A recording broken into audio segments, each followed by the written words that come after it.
पाकिस्तान की मईशत को इस वक्त डिफॉल्ट का शदीद खतरा है। IMF की टीम को पाकिस्तान से गए 1.5 माह से ज्यादा हो चुका है, मगर अभी तक ना IMF से स्टाफ लेवल मुआहिदा हुआ है और ना ही दोस्त ममालिक से कर्ज मिलने की कोई उम्मीद नजर आ रही है। इस गिरती हुई मौशी सूरत हाल की वजह से मुताद्दिद आलमी रेटिंग एजेंसीज पाकिस्तान की रेटिंग डाउनग्रेड कर चुकी हैं। आज पाकिस्तान को जिस किस्म के मुआशी बहरान और हालात का सामना है, इससे पहले शायद ही कभी इस किस्म के हालात देखे गए हों। लेकिन इस सारी सूरत हाल में सवाल यह है कि क्या ये हालात पिछले चंद हफ्तों या महीनों में पैदा हुए हैं या ये हालात हमारी मुस्तकिल गलत पॉलिसियों और गलत फैसलों का नतीजा है, जिसके असरात PTI के दौर में ही दिखना शुरू हो गए थे।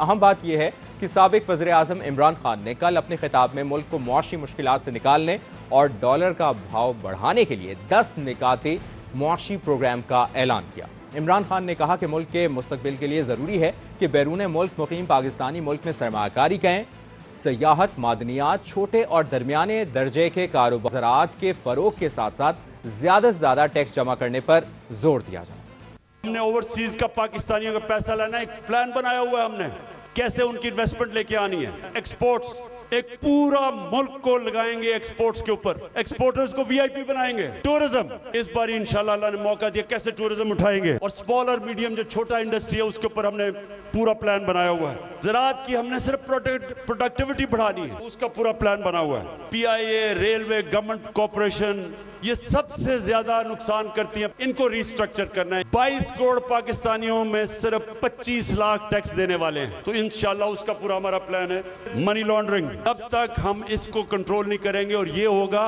रूल ऑफ लॉ से। हेल्थ कार्ड है, वो हमारा पूरा इनिशिएटिव है और इंशाल्लाह वो नंबर 1 होगा। नौजवानों को लोन्स देने हैं, सूद के बगैर कर्जे, ताकि वो अपनी बिजनेस शुरू कर सकें। इमरान खान ने कल जिस मुआशी रोड मैप का ऐलान किया वो उनके माजी के ऐलानात से कुछ खास मुख्तलिफ नहीं है, मगर वो अपने 4 साला दौर में इन शोबों में कोई वाज़ेह तब्दीली लाने में नाकाम रहे। जबकि अहम बात यह है कि इमरान खान ने कल एक बार फिर बैरून मुल्क पाकिस्तानियों से उम्मीद बांधते हुए कहा कि बैरून मुल्क पाकिस्तानियों के जरिए मुल्क में फ़ौरन पैसा आ सकता है। पाकिस्तान के 18,000 डॉक्टर्स अमेरिका में मौजूद हैं, जिनकी जायदाद की कुल मालियत 200 अरब डॉलर है।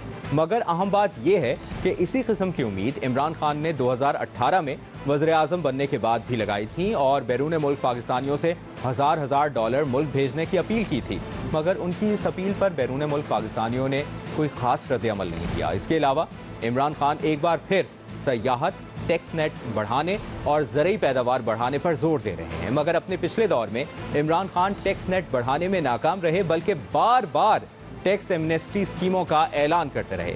इमरान खान फिर ज़रूरी पैदावार बढ़ाने की बात कर रहे हैं, मगर उनके अपने 4 साला दौर में मुल्क की 5 बड़ी फसलों की पैदावार में से 3 में कोई इजाफा ना हो सका। इनके दौर में चावल और मकई की पैदावार में तो इजाफा हुआ, मगर गंदम, कपास और गन्ने की काश्त और पैदावार में कोई इजाफा ना हो सका।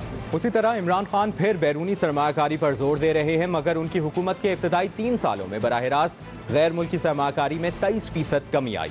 2019 से 2021 के दौरान FDI 5.82 अरब डॉलर्स यानी सालाना औसतन 1.94 अरब डॉलर्स रही, जबकि 2016 से 2018 के दौरान नून लीग के 3 साला दौर में FDI 7.58 अरब डॉलर्स यानी सालाना औसतन 2.5 अरब डॉलर्स रही। इसलिए ये सवाल अहम है कि माजी के दावों में नाकामी के बाद इमरान खान अब अपने दावे कैसे पूरे करेंगे। अहम बात यह है कि जब से PTI की हुकूमत गई है, उसके बाद से साबिक वज़ीर आज़म इमरान खान और पार्टी के दीगर रहनुमा बार बार मौजूदा मुआशी हालात की मुकम्मल जिम्मेदारी सिर्फ मौजूदा हुकूमत पर डाल रहे हैं और अपने दौरे हुकूमत को मुआशी तौर पर कामयाब करार दे रहे हैं। तहरीक इंसाफ दावा कर रही है कि तहरीक अदम एतमाद से पहले मुल्क में मुआशी इस्तेहकाम था और पाकिस्तान डिफॉल्ट नहीं बल्कि तरक्की की तरफ गामजन था। इमरान खान ने कल भी जलसे में यही दावे दोबारा दोहराए। हर हफ्ते वीक ऑन वीक जो कहते हैं SPI जो महंगाई है वो 47% पे पहुंच गई है। सारे पाकिस्तान के महंगाई के रिकॉर्ड टूट गए। पिछली मार्च में जब इन्होंने नो कॉन्फिडेंस किया था तो डॉलर कितना था? 178 रुपए का, आज पहुंच गया 283 रुपए का।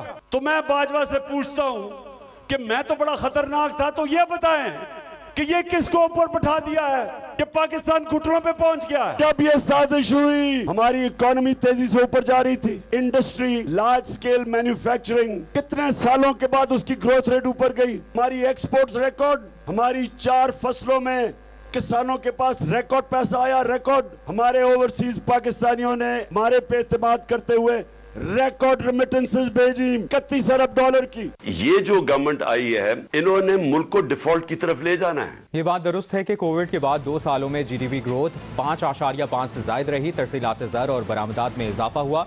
डॉलर की कदर और महंगाई की शरह भी आज से बहुत कम थी। मगर ये कहना भी दुरुस्त नहीं कि इमरान खान के दौर में मईशत दुरुस्त ट्रैक पर चल रही थी। यकीनन उस वक्त आज जैसे मौशी हालात नहीं थे, लेकिन आज जो हालात हैं उसकी बुनियाद पीटीआई के दौर में पड़ चुकी थी और पीटीआई की हुकूमत के आखिरी साल इस मौशी बहरान के असरात नजर आना शुरू हो गए थे। पीटीआई के आखिरी साल ज़र मुबादला के ज़खायर तेजी से कम होना शुरू हो गए थे। तिजारती खसारे में रिकॉर्ड इजाफा हो रहा था। सारा IMF के दिए गए टारगेट से कहीं ज्यादा हो चुका था। करंट अकाउंट खसारा भी 2018 की तरह बेकाबू था। मुल्की और गैर मुल्की कर्जों की अदायगियां मुश्किल हो रही थीं।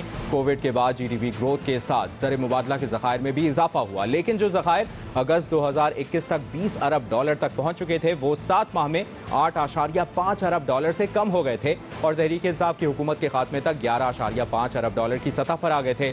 कोविड के बाद आलमी मईशत की बहाली और यूक्रेन जंग की वजह से दुनिया भर में जो सुपर कमोडिटी साइकिल पैदा हुआ, उसकी वजह से पाकिस्तान के इम्पोर्ट बिल में तेजी से इजाफा हुआ और क्योंकि उस वक्त हुकूमत की तरजीह ग्रोथ थी, इसलिए दरामदात को कंट्रोल करने के लिए बर वक्त इकदामात नहीं किए गए, जिसकी वजह से पाकिस्तान का इम्पोर्ट बिल 80 अरब डॉलर तक पहुंच गया, जो 2021 के मुकाबले में 42% ज्यादा था। इमरान खान अपने दौर में बरामदात में इजाफे का क्रेडिट तो लेते हैं, मगर यह भी हकीकत है कि इनके दौर में दरामदात में रिकॉर्ड इजाफे की वजह से तिजारती खसारा भी रिकॉर्ड सतह पर पहुंच गया था। पीटीआई हुकूमत के आखिरी माली साल के इब्तदाई 9 माह में तिजारती खसारा 35.4 अरब डॉलर रिकॉर्ड किया गया, जो पूरे साल के हदफ 28.4 अरब डॉलर से 7 अरब डॉलर ज्यादा था। जबकि नून लीग भी अपने आखिरी साल में 37 अरब डॉलर का तिजारती खसारा छोड़कर गई थी। इसलिए ये कहा जाए तो गलत नहीं होगा कि तिजारती खसारे के मामले में पीटीआई की कारकर्दगी अपने सियासी मुखालिफिन से बेहतर नहीं थी और इसी तिजारती खसारे की वजह से पीटीआई के आखिरी साल करंट अकाउंट खसारा 18 अरब डॉलर से तजावुज कर गया था। करंट अकाउंट के अलावा फाइनेंशियल अकाउंट भी पीटीआई की हुकूमत जाने से पहले ही बड़ा मसला बन चुका था, क्योंकि तहरीक इंसाफ ने अपने सिर्फ 3 साल में 54 अरब डॉलर के बैरूनी कर्जे लिए, जिसकी वजह से पाकिस्तान पर दिवालिया होने के खतरात पीटीआई के आखिरी साल में ही वाज़ेह होने लगे थे। इसी हवाले से जनवरी 2022 में वर्ल्ड इकोनॉमिक फोरम ने अपनी ग्लोबल रिस्क रिपोर्ट 2022 जारी की और इसमें बताया गया कि पाकिस्तानी मईशत को 5 खतरात लाहक हैं, जिनमें कर्जों में इजाफा और महंगाई सबसे बड़े खतरात हैं। आज इमरान खान ये दावा करते हैं कि उनके दौर में मईशत ऊपर जा रही थी, मगर अहम बात यह है कि अप्रैल 2021 में पीटीआई के ही रहनुमा हुमायूं अख्तर की सरबराही में काम करने वाले think tank institute of policy reforms ने अपनी ही हुकूमत को डिफॉल्ट के खतरे से खबरदार कर दिया था और अपनी रिपोर्ट में कहा था कि मुसलसल कर्ज लेने से मुल्क पर डिफॉल्ट का खतरा बढ़ रहा है। बैरूनी कर्जे की अदायगी पाकिस्तानी मईशत के लिए सबसे बड़ा खतरा है, जिसकी वजह से अगले कुछ सालों में मुल्क को कम ग्रोथ, कम बरामदात और डिफॉल्ट के खतरे का सामना रहेगा। इसी तरह इमरान खान बार बार पाकिस्तानी इकोनॉमिक सर्वे 2021-22 का हवाला देकर बताते हैं कि कैसे उनके दौर में पाकिस्तान मुआशी लिहाज से तरक्की कर रहा था, मगर अहम बात यह है कि इसी इकोनॉमिक सर्वे में यह बताया गया था कि इंटरनेशनल कमोडिटी और तेल की कीमतों में इजाफे, बैरूनी अकाउंट पर गैर मामूली दबाव और फिस्कल स्पेस में कमी की वजह से पाकिस्तान की मईशत के लिए खतरात कई गुना बढ़ गए हैं। इसके अलावा ब्लूमबर्ग ने भी पीटीआई हुकूमत गिरने से कुछ रोज पहले अप्रैल 2022 में अपनी रिपोर्ट में लिखा था कि पाकिस्तान में जारी सियासी अदम इस्तेहकाम की वजह से डिफॉल्ट रिस्क में इजाफा हो गया है और मुल्क की करेंसी और बॉन्ड की कदर में मजीद कमी हो गई है, जिसकी वजह से क्रेडिट डिफॉल्ट स्वैप 4% से बढ़कर 10% तक पहुंच गया है। जबकि अहम बात यह है कि इसी मौशी सूरत हाल की वजह से स्टेट बैंक ने जनवरी 2022 में ही कमर्शियल बैंकों को हिदायत जारी कर दी थी कि वफाकी हुकूमत की जानिब से लिए गए कर्जों के डिफॉल्ट करने के इम्कान को मद्देनजर रखें। ये मौशी हालात और डिफॉल्ट का खतरा इमरान खान के खिलाफ तहरीक अदम एतमाद से पहले ही पैदा हो चुका था। पीटीआई के आखिरी 2 सालों में मुआशी ग्रोथ तो बेहतर थी, लेकिन बढ़ते हुए कर्ज और करंट अकाउंट खसारे की वजह से पाकिस्तान के मुआशी बहरान में इजाफे के आसार वाज़ेह हो गए थे।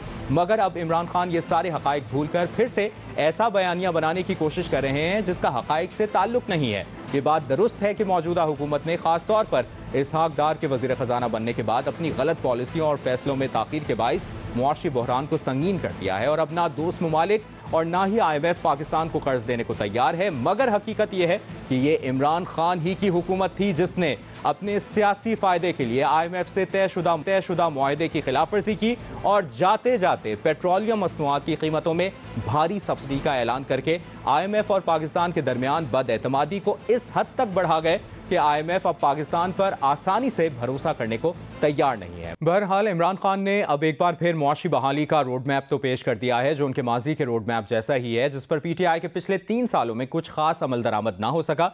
मगर अहम सवाल यह है कि पाकिस्तान को डिफॉल्ट के जिस खतरे का सामना है उससे निमटने के लिए इमरान खान के पास फौरी तौर पर निमटने की क्या पॉलिसी है। क्या इमरान खान दोस्त ममालिक को कर्ज के लिए कायल कर सकते हैं? क्या इमरान खान के पास मईशत की बहाली के लिए बुनियादी इस्लाहात करने का कोई लॉन्ग टर्म प्लान है? और क्या उनके 10 निकाती रोड मैप में पाकिस्तान के लिए कोई उम्मीद है?